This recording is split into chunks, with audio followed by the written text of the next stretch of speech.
Hi, this is Sandy Cormack. I'm the owner of the Midlife Career Change Facebook group, and I'm also a strategic consultant. I do organizational development, I do career coaching, I do all kinds of things. And today, I've prepared this video so that you can understand your career benchmarks report a little better. And this is for everybody who's gone through the benchmarking process. And in order to get to this point, you will have taken your DISC Plus assessment and downloaded the report to read that. And then I will have taken your results and put them in the career benchmarking analysis process. And you will have received a report that details a list of different career benchmarks and how well your personality assessment results fit with those on a scale of excellent, very good, average, and poor. And these can be a little daunting if you've never experienced this type of thing before. So I prepared this video to sort of walk you through. So we're going to learn a whole lot today, and hopefully you'll be at a much different place by the end of this, and you'll have collected a lot of insight and self-awareness that'll help you put the results of your report to better use. So we have a few goals for today. First of all, I would like for everyone to understand what a career benchmark is and why it actually works. So I'm going to give you a brief description of what a benchmark is and then why the whole benchmarking process works so well.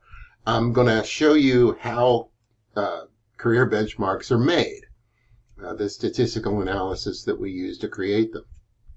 Then we're going to take some time to explore your DISC report, DISC Plus report, the DISC and the values, so that you can gain a lot of good, strong insight and self-awareness from that. We're going to explore your career benchmark report. And then finally, after all that we've gone through here, after we're done, we will find that we have gained a very high degree of self-awareness, and we can use this to help select your ideal career. So to get started, let's start talking about what a career benchmark is. What is a career benchmark? Very simply put, it's a personality model for a high-performing individual in a given career field. And the way I like to describe it is this.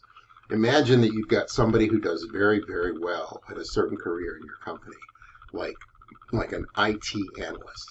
And let's say that this person is so good that you want them to be the model for every IT analyst that's in your business. So what you want to do is you want to find out what are the key attributes of this person so that we can clone this person. That's in effect what you're doing. You want to clone their attributes and find those attributes in other people to help you in your hiring process. Well, this same hiring process enables an individual to find a career that fits them the same way.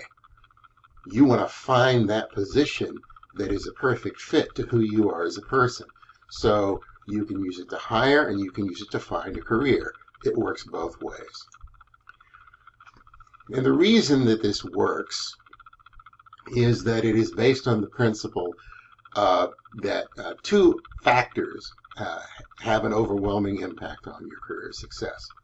The first factor is called self-awareness, and I'm going to be saying that a whole lot today. Self-awareness. Self-awareness is knowing yourself, having a complete understanding of your strengths and your blind spots so that you can relate, this is what I'm good at, and these are the things that I'm not so good at. And once we've achieved that self-awareness, then we can move to authenticity, which is being true to yourself.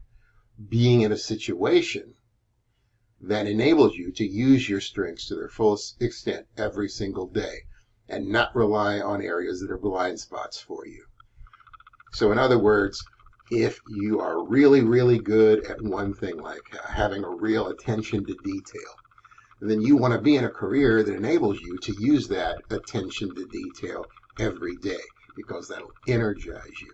It'll really feed your passions and motivate you, and you'll be a better team member that way.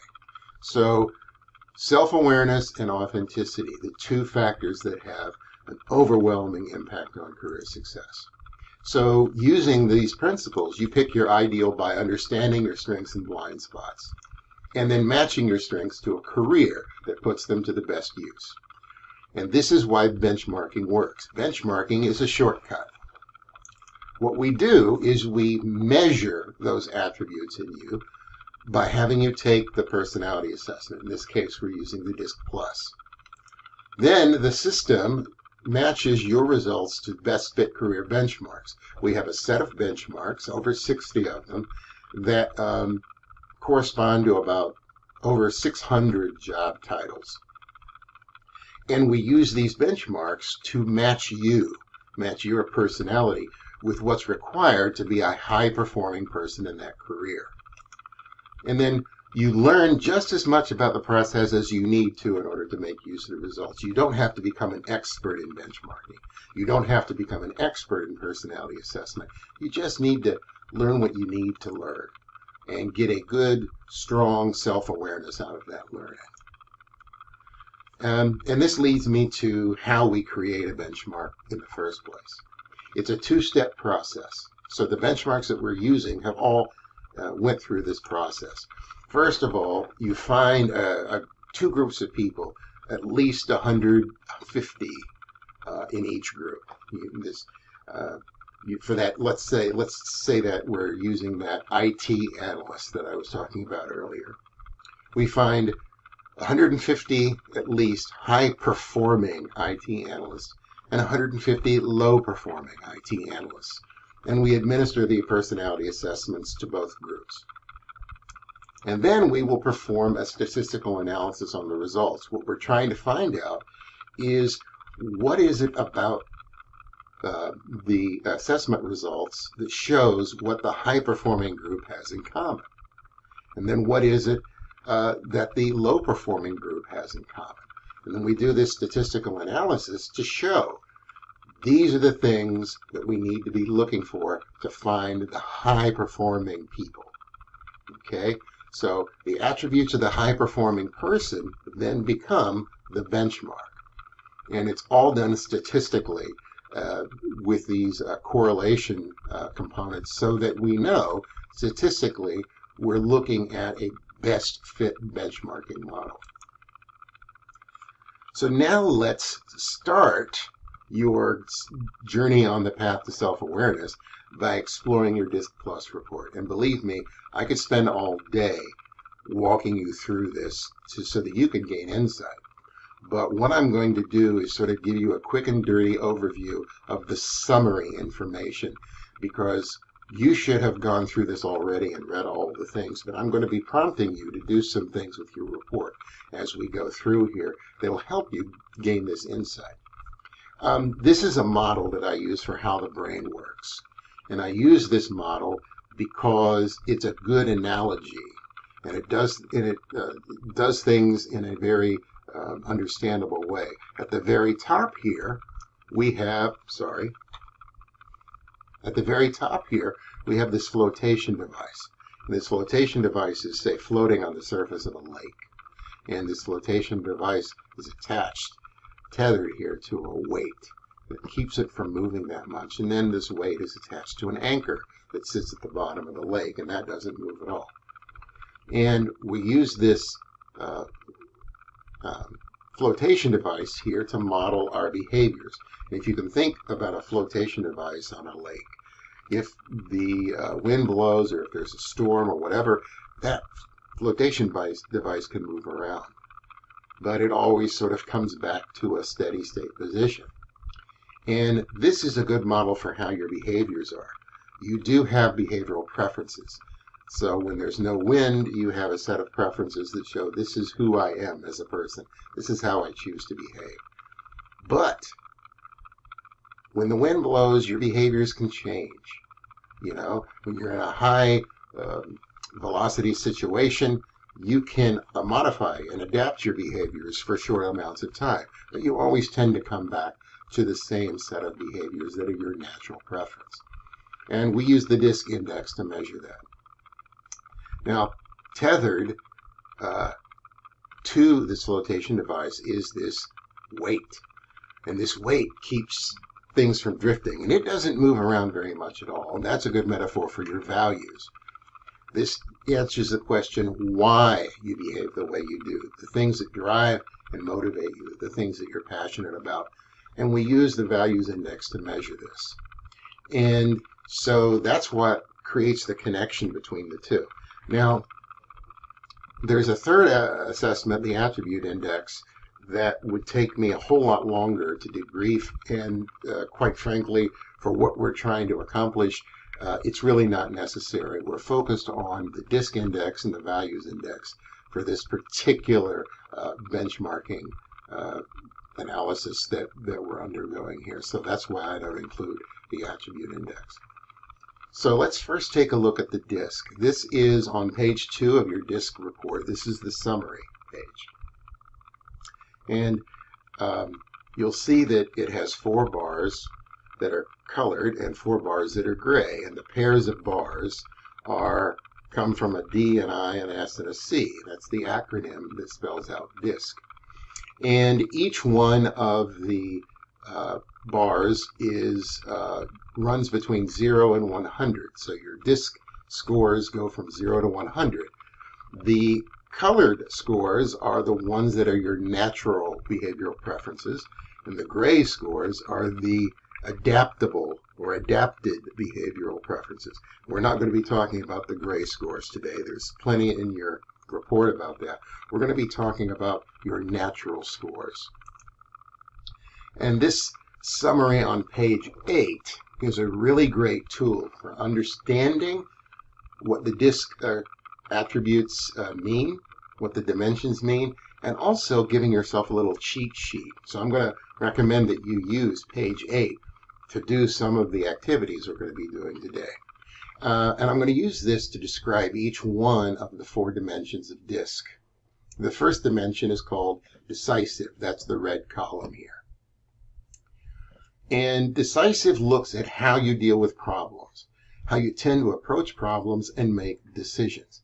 So people with a high D score tend to be very driving and demanding and forceful. They are the fast decision makers, the snap decision makers. They come out with a very clear understanding of the problem very quickly, and they say, this is what we need to do to solve the problem. And they can often appear angry or frustrated by having to deal with this problem because they want to move forward and get results.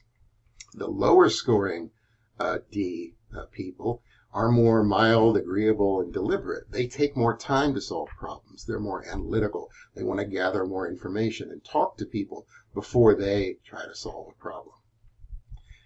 Then we move to the yellow column, which is interactive, the I. And this looks at how you interact with people, how you tend to interact with others and share opinions. So your high I people are more gregarious, persuasive, and inspiring. You would probably consider them more extroverted. When they're in a meeting with a group of people, they're probably the first ones to talk. They'll make small talk before the meeting starts in a sort of a jovial way, because they like interacting with people and they like connecting with people. The lower I score people are more matter-of-fact, reserved, introspective. You probably consider them more introverted. So when they're in a meeting, they might not even say a word. They might just listen the entire meeting. Then the S column, the green column, is stabilizing. This looks at 3 factors. First is the pace. This is how you tend to pace things in your environment. And people with a high S score tend to like a slower, more deliberate paced environment, work environment. We also associate the S score with teamwork. People with high S scores tend to like to be on a team, a team that gets along really well. And also we associate it with harmony. So that team needs to work together well and cohesively in a collaborative and cooperative manner to achieve a state of harmony. Okay, so those are the three things. Pace, we look at team participation, and a harmonious relationship amongst the team. People with a low S score, they are more active, chaotic, and spontaneous. They tend to be more competitive. They might like working alone rather than being on a team. And disharmony and conflict is probably not a big deal for them. They tend to like that kind of environment. Then we move on to the blue column, which is cautious. And this is all about your need for procedures, your preference for established protocol and standards. So high C people are more cautious, perfectionist, and systematic. They tend to be more quality focused. They like having plans and procedures and processes to work through. They tend to be very exacting and precise. The low C people tend to be more rebellious, careless, challenging. They like more of a dynamic environment with not a whole lot of processes and procedures to go by. So it's the difference between maybe the accountant as a high C and the mountain climber as a low C. We're going to be referring back to that page 8 table, so I recommend you have that at hand. Now I want to try to associate distant careers, because if you have high scores in any of these different columns, you're going to want to know, what does that mean for you and your career selection? So people with high Ds should look for a career that enables them to make fast decisions, okay, and achieve fast results. They like to take charge. They want to be in a career where they're directing and controlling things and getting things done, seeking closure. And they're not afraid to take on big change, the big change that comes from those decisions. High I people, they like working with people. So if you're a high I, you want to be in a job where you're working with people, constantly interacting with people, building relationships, establishing rapport with people, finding common ground, engaging with people. They tend to be more visioning and inspiring. So look for an opportunity that enables you to implement your vision and inspire people to follow it. And they're also not afraid of that big change. The high S people, they want to support others. So they look for an opportunity to support clients, to support the needs of their clients. They want to help others. They love working in a team environment. They like to get along with others, so they like that harmonious relationship that they get working on a team that cooperates with one another. They like a slower paced work climate. They like to seek harmonious outcomes, and they prefer more of an incremental change to big change. Big change might annoy them or scare them off. And then finally, the high C. The high C should look for an opportunity to use their quality and precision focus. They are really attracted to creating processes and procedures and working in them, managing outcomes, more of operations versus strategy. They like to be analytical, so get a job that gives them an analyst approach to doing things. They are good at evaluating alternatives and mitigating risk, and again, they are more attracted to incremental change than the big change. So this is a good overview of how your behaviors can influence the type of job that you are a best fit for. So let's do a activity here, and I'm going to explain this, and then I'm going to ask you to pause the video and you come up with an answer. So this is a person, it's a real person, it's a former client of mine. And they have a 17D, a 46I, a 99S, and a 99C. So first of all, using that cheat sheet, page 8 cheat sheet, I want you to answer the following questions. First, what can you tell me about this person's behaviors? And secondly, what do you think they do for a living based on this? Okay, so pause the video, write down some of your answers, and then start it again, and we'll go over the solution. Okay, hopefully you wrote down some answers here, so let's see what we've got here. First, I asked you, what can you tell me about this person's behaviors?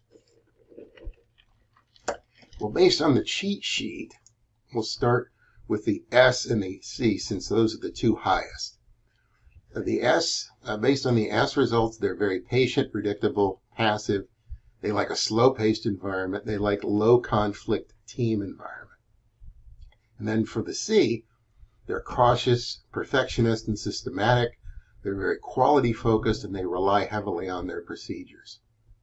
Their D score is very low. And if you look on the page 8 cheat sheet, you'll see words like conservative, mild, agreeable, and contemplative. And then the I is right around the middle. Poised, charming, and convincing. You really can't tell a whole lot about an individual based on the based on a middle score, a score towards the middle. It's the very high and very low scores that tend to provide the noticeable behaviors. So what did you think this person did for a living? Well, this person, they have an MBA, and they're an accounts payable manager. Or they were, to a large company, large corporation. This is an accounting-related job. And they were in a job where they really hated doing the work. And it wasn't because they were a bad fit for the job itself. They were a very good fit for the job itself, as a matter of fact. It's because of this. They like a low-conflict team environment. He was on a very high-conflict, dysfunctional team. And in order to fix that situation, he had to go to another company and find a team that he could work on that was supportive and cooperative and collaborative and very low conflict. So that's how, we used his insight about his strengths to help fix his situation. So here's another activity. I want you to, again, pause the video after I explain this. I want you to develop an ideal set of behaviors for a customer service representative. So take that cheat sheet, look at the words on the cheat sheet, think about what a customer service representative does, and then pick out what you think their ideal behavior should be. And then we'll compare it with the actual benchmark for customer service representative. So pause the video, and then we'll go on. Okay, so let's take a look at the customer service representative benchmark. The actual benchmark is low D, high I, high S, and moderate C. So take a look at these numbers and think about, how you scored it. And then I'm going to go over all of these to sort of explain why. The two highs in there are the most important ones. High I, because the customer service rep needs to establish rapport. They need to get in a good relationship with their client in order to help them. So establishing rapport is very important. High S, because they want to come to a harmonious outcome. So the combination of the two, the rapport building and the harmonious outcome, is what leads to the high I and the high S. Low D, they don't want to come up with a solution too quickly. They want to explore the customer's problem, and that takes time. So they want to be able to take the time to ask the customer questions, to listen to the answers, to ask some further questions, elaborate, probe, and then figure out exactly what the customer's problem is so that they could come up with the root cause of that problem and then help them fix it. And then the moderate C. You can't tell very much about the individual other than they are not too quality focused, but they're also not too dynamic. They're right there in the middle. So that's the DISC, and I advise you to go through that DISC report and really scrub it for the strengths that come from your particular set of scores. And now we're going to move to the values index. So This is the summary, which is on page 3, and it looks very similar to the disc in that it is scored on a scale from 0 to 100, and it's a series of colored bars that depict the score. The main difference is you have this box, this gray box with a line in the middle. And you can see the first one, it says norm, and then 1SD and 1SD at the top and bottom. So what that means is the norm is the average. So the gray bar across the middle represents the average score for everyone who has ever taken the values index. And then the bar that says the box that says 1SD at the top and bottom, that's one standard deviation, which is a statistical term. What it means is 68% of all the people who have taken this have scores that fall inside of that gray box. So when we look at the values index scores, we are more concerned about the ones that fall outside of that box, higher or lower. So in this case, this person has 1, 2, 3, 4 scores that fall above the box, and then 2 scores that fall below the box. And those are the real things that drive the individual. We don't concern ourselves with the scores that fall inside the box so much. So now I'm going to explain each one of the 7 dimensions of the values index so that you can get a better understanding of what the report's telling you. The first in the green row there is the aesthetic drive. This is the drive to achieve harmony, for the drive for form and balance and beauty. We see a lot of folks in design-related careers have a high aesthetic, like interior designer. Also, jobs where you're interacting with people and trying to come to a harmonious outcome, a lot of high aesthetics are attracted to those type of careers. High economic, which is the second row in the blue there, that's the drive for money to achieve practical results, return on investment, rate of return, cost benefits, things like that.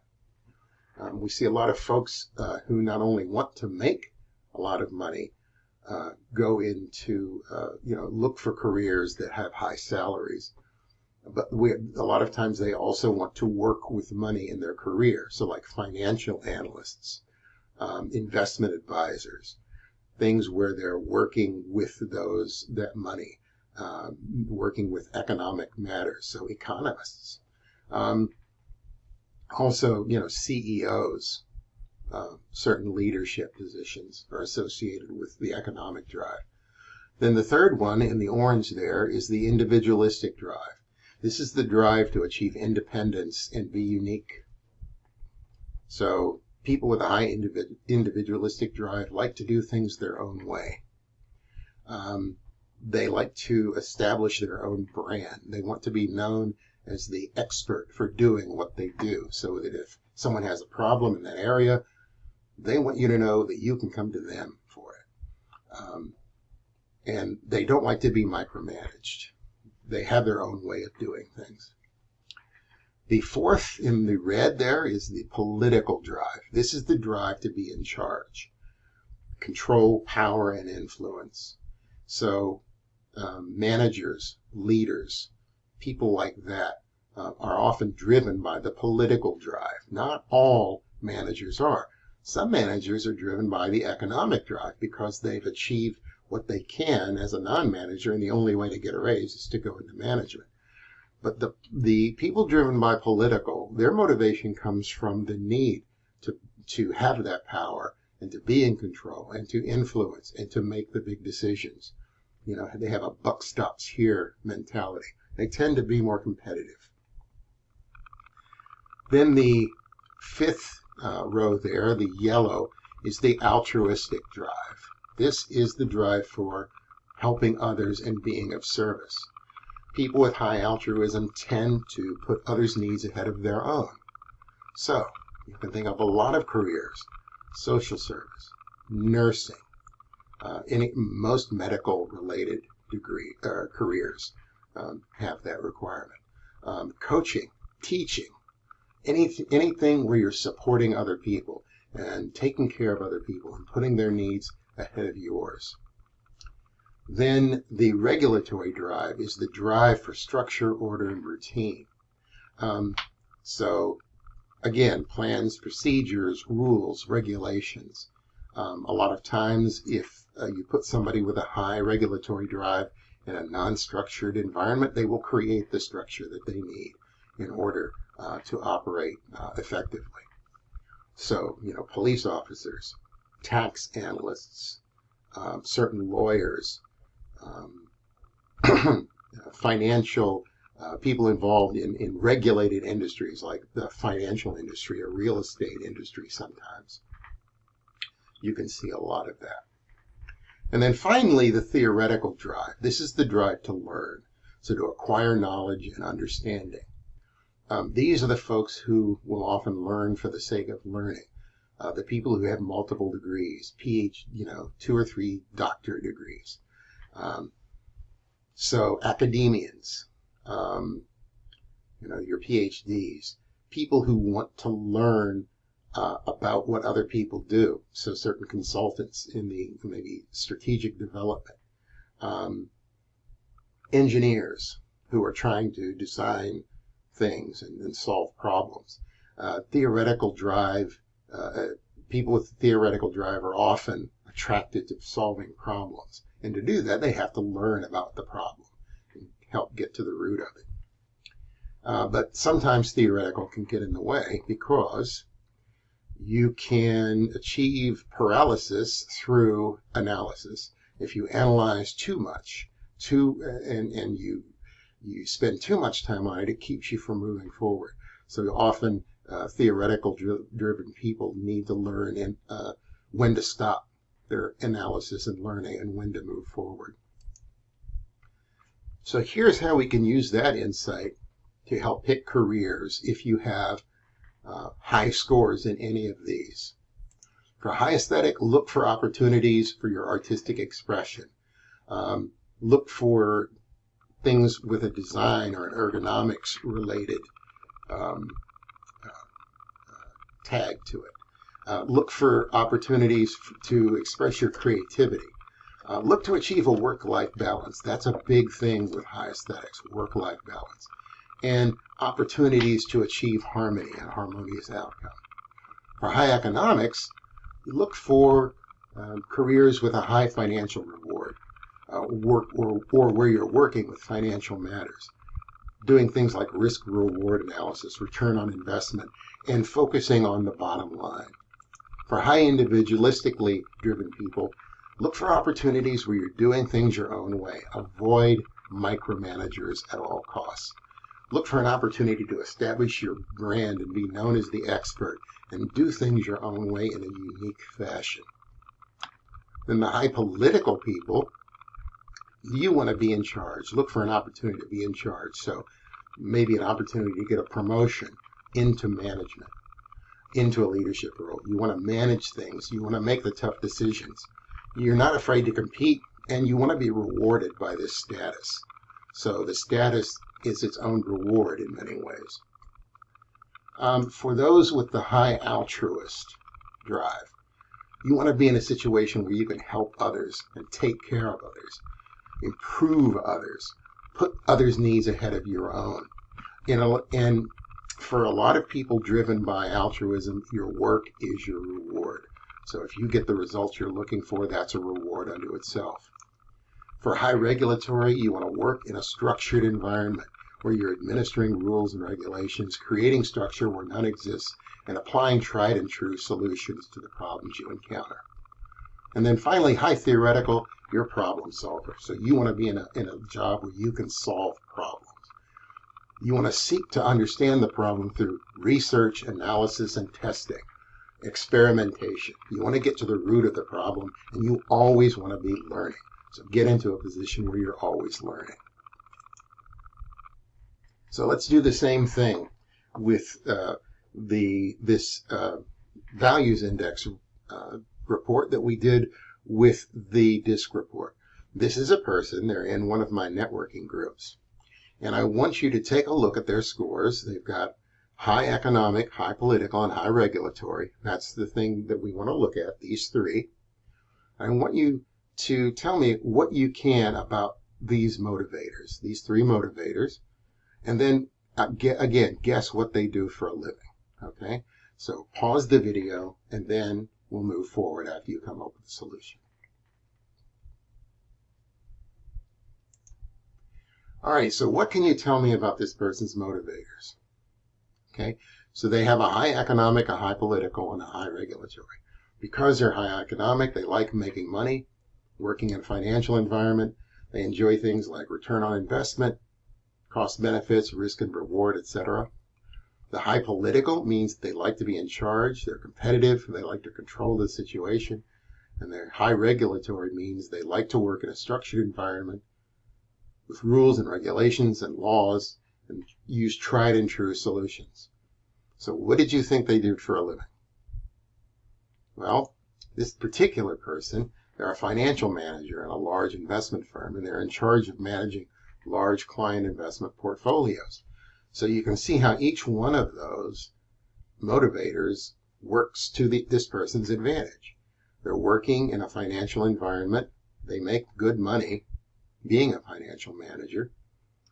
They are in charge because this person also happens to be an associate vice president, but they're also in charge of managing large client investment portfolios. Sometimes managing is not just managing in the sense that we think of it. You're managing things, in this case, investment portfolios. And because it's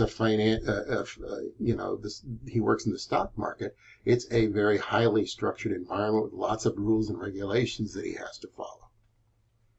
But in this same networking group, I had these four people, along with a financial manager, an insurance sales agent, a real estate agent, and an attorney.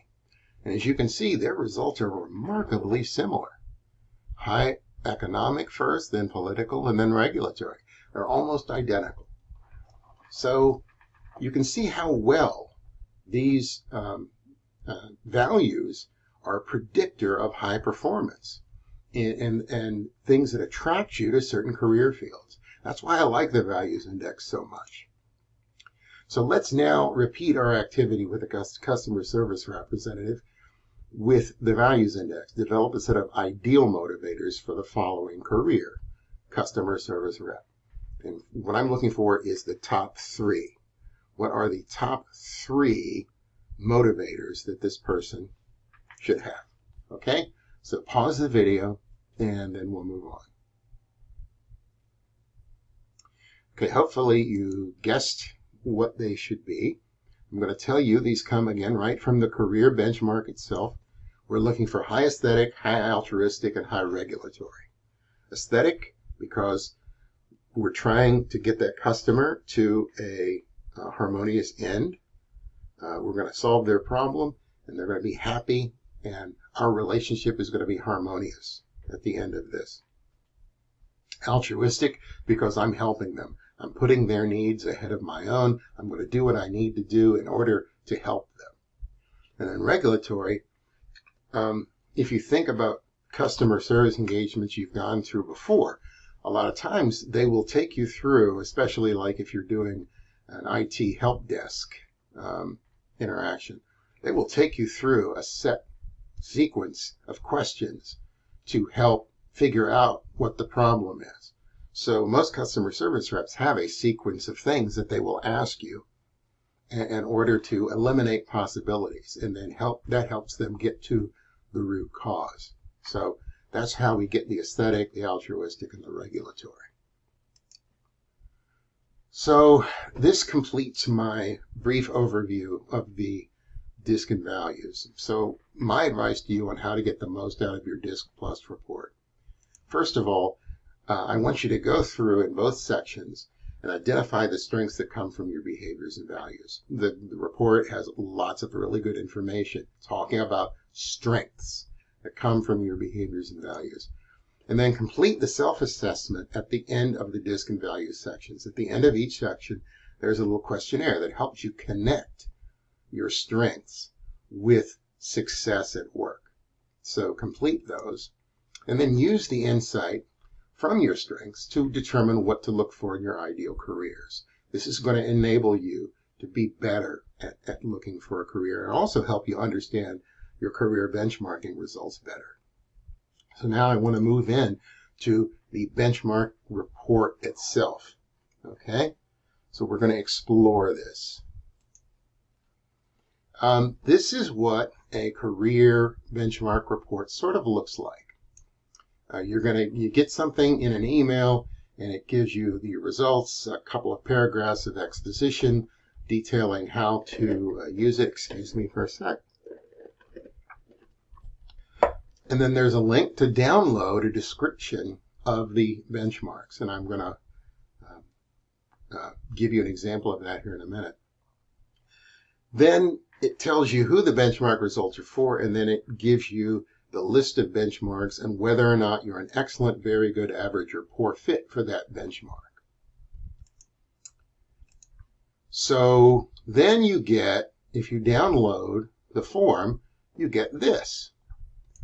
This is the list of the benchmarks that are categorized into retail, insurance, real estate, healthcare, manufacturing logistics, education, information technology, sales, food services, financial, construction, and miscellaneous general/corporate support roles.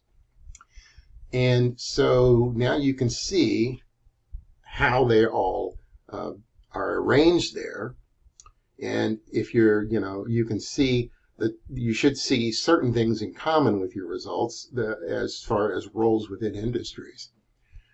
Then on the following pages, I think there's about 12 pages of these, is the name of the benchmark, and these are all in alphabetical order, the list of careers covered in that benchmark, and then a description of that career. So you will be able to understand exactly what, so for the accountant bookkeeper, when you see that here in the list, you'll be able to come here and say, the accountant performs various data gathering, tracking, and record keeping, et cetera, et cetera, et cetera, et cetera. So you can get a good, solid understanding. Now, I'm going to do some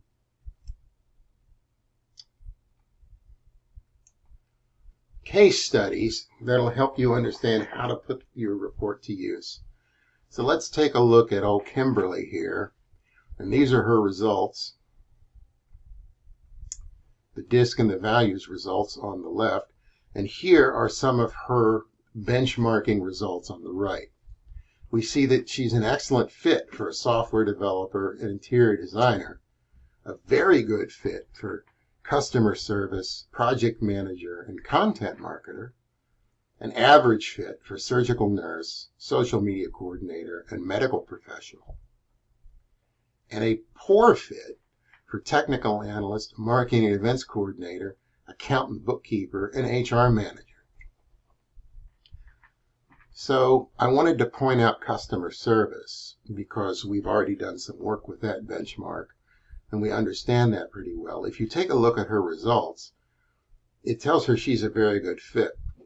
It's because she has a high I and a high S, just like the benchmark required, a moderate C, just like the benchmark required, but her D is a little bit higher than the benchmark required. So she's a very good fit. She hits like 3 out of the 4. And then down, sorry.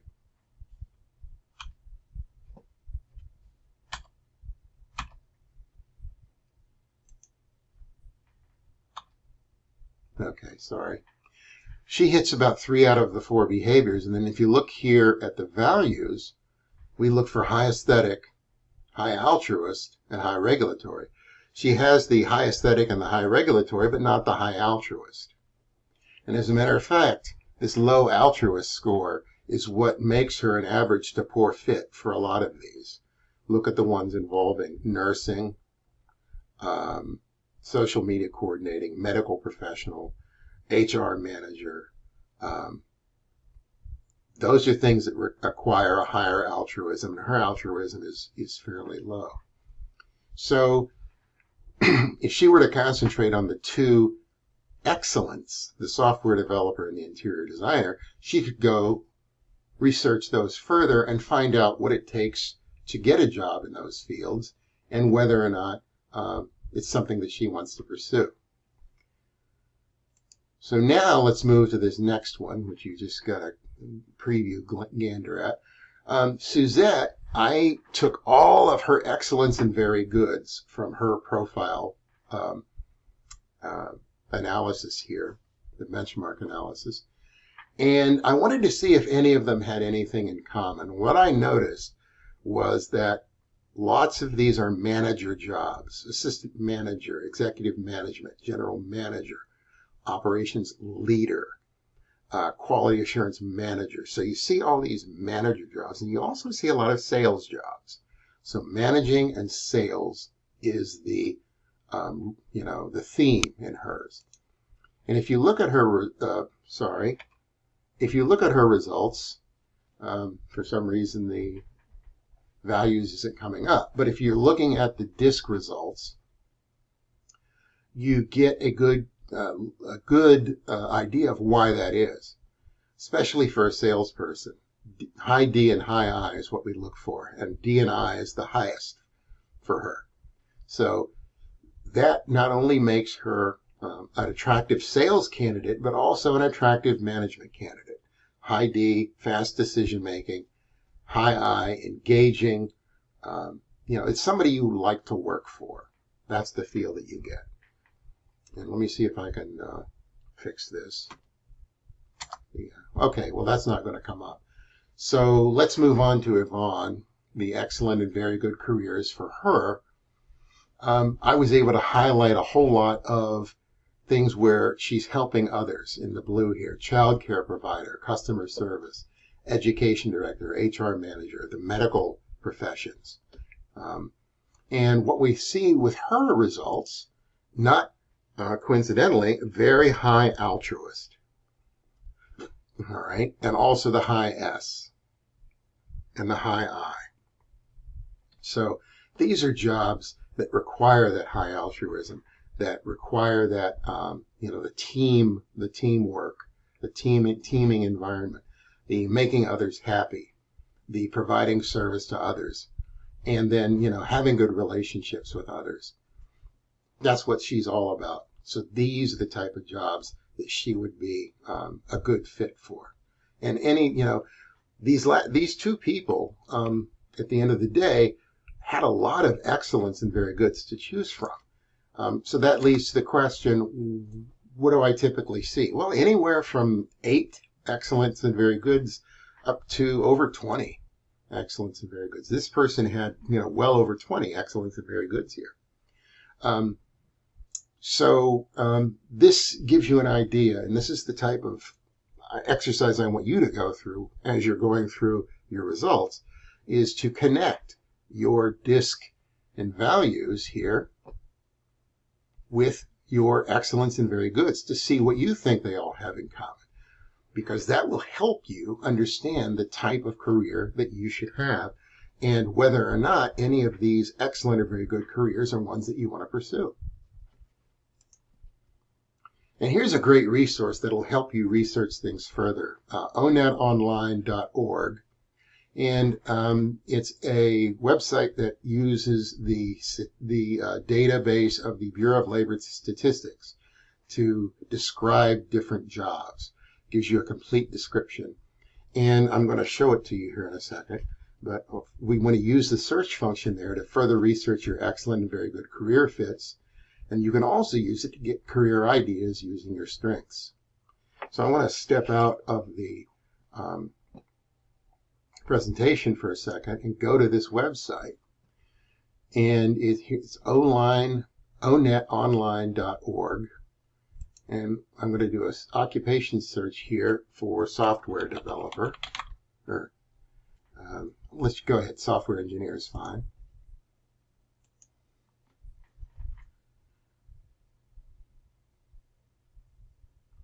And it has gives you like the best fit results. So get software developers, systems, software developers, applications. So let's do that one. Software developer applications. I want to go to the details here. It gives you a general description of what they do, different job titles for that. You see software engineer is one of the job titles for software developer. A list of the tasks that they commonly perform, the technology skills they have, the tools they use, the knowledge and skills and abilities that they need to have, a list of the work activities, the things they do on a daily basis. And then the work context is where you can start applying your results. You know, coordinate or lead others, for instance, here. How important is it? It is, the 11% say it's very important. So this is not a position where the high political drive is going to be satisfied, because you're not going to be coordinating or leading others. Freedom to make decisions. How much decision-making freedom? Some freedom or limited freedom, not a whole lot of freedom. So maybe the high independent wouldn't be an asset here. Structured versus unstructured work. Some freedom, limited freedom. Again, you can get a good idea of the type of structural environment they have here. Dealing with external customers. How important is it to deal with external customers? Fairly important to not at all important. So that's really not a great factor either. Frequency of conflict. 11% say never, which means that there might be some conflict in it. Then down here, considerable preparation needed. Most of these occupations require a 4-year bachelor's degree. And 80%, actually 96% say bachelor's or master's. The interests, investigative, realistic, conventional, enterprising, artistic, and social. The work style. So here's where we get into things like analytical thinking, attention to detail. So this might be a good job for somebody with high theoretical because of all the analytical thinking, and maybe a high structural or a high C due to the attention to detail, et cetera, et cetera, et cetera. And then you can see at the bottom how much they make. On average, across the nation, this person makes over $100,000 a year. That's the median wage. And you can also drill down to your specific state to see. So you can do that with any of the careers that are in the benchmark. And I recommend this as a really powerful resource. So let's go back to the presentation now. So getting the most out of your career benchmarks. First of all, identify your excellent and very good career fits from the list. Connect them with your DISC and values strengths to gain insight on why these careers are your best fits. Then identify the average and poor career fits, and then do the same thing. Compare them with your DISC Plus report to understand why these careers aren't good fits for you. And then for more career options, use your DISC and values to explore or own it online, and also use that for better, more in-depth research into the excellent and very good career fits from your report. So our goals for today, once again, were to understand what career benchmarking is and why it works. We did that early on. I described to you how benchmarks are made. We explored your DISC Plus report, both the DISC and the values, and got good self-awareness from that. We explored your career benchmark report. And through this process, we gained a lot of self-awareness on why these benchmarks are especially good fits for who we are as a person. And we can now use that awareness to select our ideal careers. And if you have any questions about what we covered, you can email me at this email address, sandy@strategicdiagnosticsllc.com, or you can come to the Facebook group Midlife Career Change. It's the Midlife Career Change Now in the URL there. And you can join if you're not already a member, and we can talk about it there. So I hope you got a lot out of this, and I look forward to hearing from you. So have a great rest of the day.